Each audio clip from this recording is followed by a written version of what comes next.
HRV at APG test provides the following results: heart rate variability, stress, physical and mental, stress resilience, sleep status, autonomic nerve function at balance, fatigue index, ectopic heartbeat, heart electric stability. APG test health scores the efficiency of blood flow, mean heart rate, peripheral elasticity, PEI, arterial elasticity or stiffness, degree of inflammation, plaque, overall cardiovascular condition.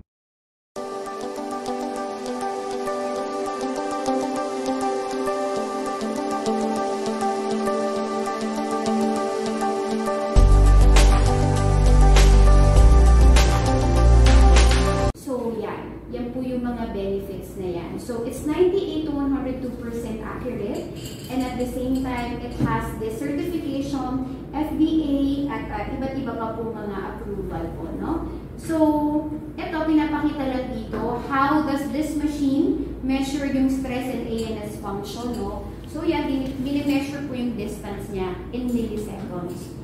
So, yan. So, higher HRV has been found to be associated with reduced morbidity and mortality and improved physiological well-being and quality of life. So, yan po yung makikita, no? So, what does HRV reflects? Makikita po dyan yung autonomic nervous system function. So, imagine, kung yung mga tao po dito sa San Juan na nakatira, and even sa mga liblib na lugar, kung meron po silang mga machine na to, makikita at maaagapan po yung iba't ibang mga sakit na pwedeng nilang magkaroon kapag nagkaroon ng ANS dysfunction. Kasi makikita po yun dito sa test, no? Kapag ano po ba yung ANS, no? Yan po talaga yung nagko-control ng overall internal organs natin, maintaining the homeostasis as a control system of our internal organ. So kapag hindi yan balanse, it can lead to diabetes, hypertension, irritable bowel syndrome, headache, sudden death after myocardial infarction, depression, anxiety, and sleep disorders. So yan po yung mga pwede nating ma-prevent and ma-detect kaagad kapag if they will be undergoing the test, no? Itong device. So, yan po yung mga makikita dyan. Actually, ito nga po yun, no? 2 pages po siya. First is the autonomic balance and stress report. So, pinapakita ko lang po dyan para mas malaki. Second is ito po. Hindi, bibigyan kayo ng San Juan for sure. Kasi kayo po yung magre-relay nito. So, syempre kayo dapat yung may mga premium products, di ba? So, ito po, wala ka pong irregular heartbeat. Ectopic, wala kang ectopic beat. Regular din po yung okay naman, normal yung heart rate mo, no? Highest and lowest, so it's okay. Yun nga lang po, ito po, yung autonomic nervous system mo, ma'am, hindi po okay. So, ano po ba yung... Ano ibig sabihin? Ito po, no? Ibig sabihin, nanghihina po siya. Kailangan nyo po talaga palakasin yung immune system nyo, ma'am. Opo, ma'am.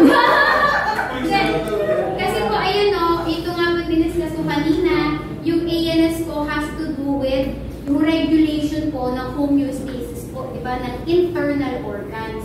So, nakita po dito na hindi man lang po na-meet yung eye. Yung eye po kasi yung normal. Kaya po siya dito, oh, hindi po okay.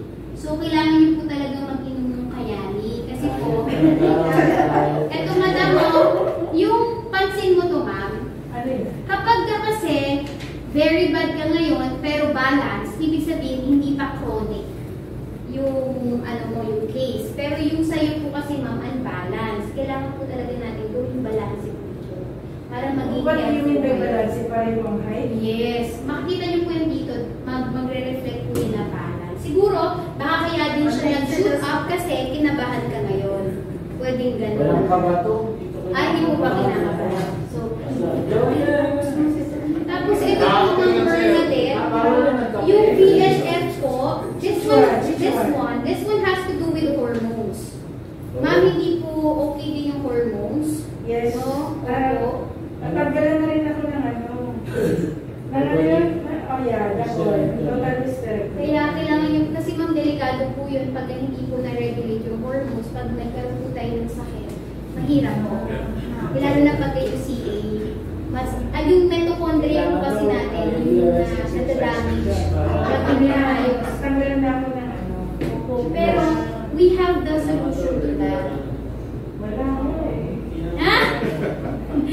Opo. Wag po kayo mag-alala, apat na po yung anak ko. So, sanay po tayo sa mga ganyang ano.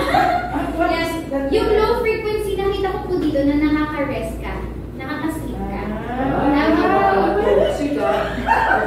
Nakaka-sleep po siya. Hindi po siya chronic. Hindi masyadong pagod.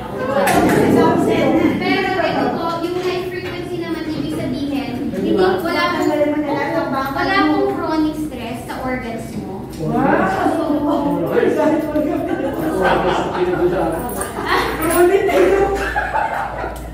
Baka may belt si Doktor. Belt. Belt. Sa labi. Relax.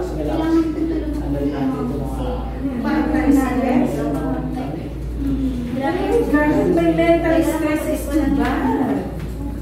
Tsaka yung kagaya ng razor burn, yung case niya yung very Bad bad. mental stress. Pagkat grabe yung tension mo, ma'am, tsaka yung pagka nagkakaroon ng deterioration sa breathing.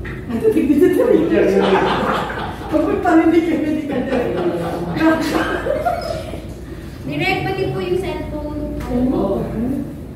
Kailangan mo pong mag-sunset, ma'am. Ang mental stress ko lang, nagkakaroon ng deterioration, nakakatakot mo pala yun. Tapos, may coins pa po. Wala daw coins, puro buko. Ayan. So yun, ma'am. Ito si Julie. Para sure.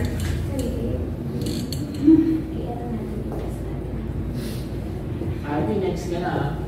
Kasi Alvin, tingnan natin kung yung angiogram. Bakit ko lang, sir? Kinakabahan si Ayan, so. Eh, diet na yun eh. Okay yung angiogram ko, no? At saka, ha? Ani? Oo, at saka yung ano ko, ano yung sabihin ang tanong? Yung ano? Duplex? Oo, normal din lang, kaya.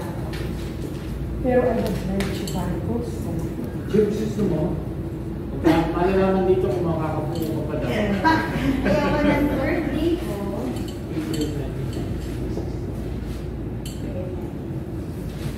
Dapat dito eh. Bigyan ko sa makapunta kayo sa October 19. Bigyan ko buwan free tickets. Ano yun? Oo, punta kayo niya ha. Take care. Ano kasi yan eh. Nakikita niyo po yung mga doctors, yung executives, and even yung scientists po. Anong meron doon? Kaya ito po, Asia convention namin Steve. Convention nyo? Opo. Sa Okada? Yep. Yung mga doctors po, scientists, scientific board, and even delegates all over the world would be coming in the Philippines. Anong oras na?